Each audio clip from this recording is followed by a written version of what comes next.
Hi there. Stay tuned until the end and let us know what do you think about this topic.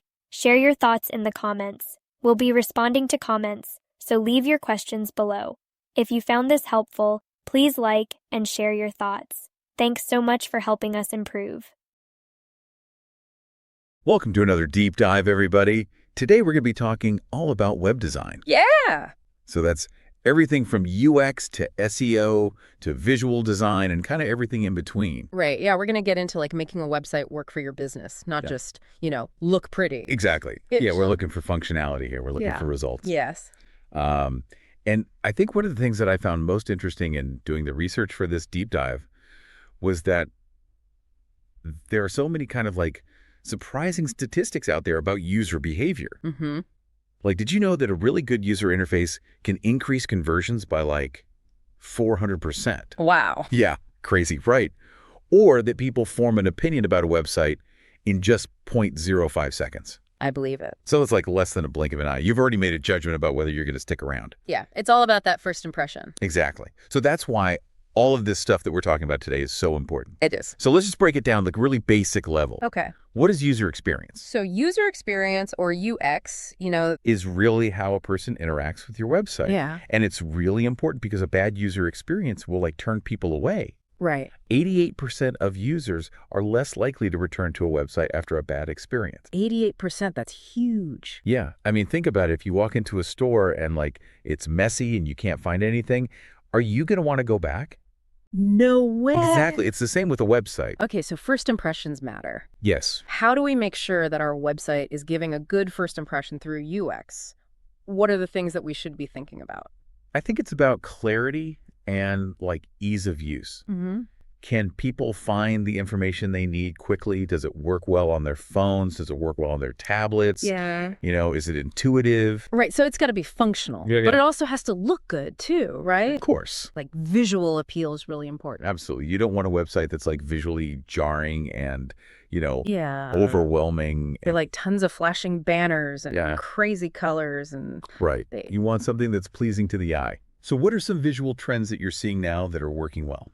Well, one trend we're seeing in higher education is the use of immersive imagery and large typography. So making a statement with the visuals. Yeah, exactly. And it's interesting because the research shows that visual trends are actually different depending on where you are in the world. Mm-hmm. So like US design tends to be more individualistic, high color saturation. Yeah. But European design is a lot more minimalist and subdued. Right, it's all about cultural nuances, What works in one country might not work in another. So you almost have to like speak the visual language of your audience. Exactly. Okay, so we've got a functional website. It looks amazing. It's speaking to the right people. What's next? Now we need to make sure that people can actually find the website. Okay, so that's SEO. Yes, search engine optimization. Can you give like the quick SEO 101? Sure. Basically, SEO is all about making your website more visible in search engine results. So when people go to Google and type in, whatever they're looking for, your website shows up At the top of the list, hopefully. Yep, exactly. And that's especially important, I think, for businesses that have a physical location, like a brick and mortar store. Absolutely. Local SEO is key for that. So if I'm searching for a coffee shop near me, I want that coffee shop to pop up on my phone. Right. You want your Google My Business profile to be optimized so that it shows up on the map with all the correct information. And I've noticed that those profiles now also show reviews. Yeah, reviews are really important. People trust them. 75% of people are more likely to visit a store they found through local search if it has positive reviews. So encourage those reviews, people. Yeah, it's like online word of mouth. Okay, so we've got local SEO down. Yeah. What about link building? How does that fit in? So link building is about getting other websites to link to yours. Mm-hmm.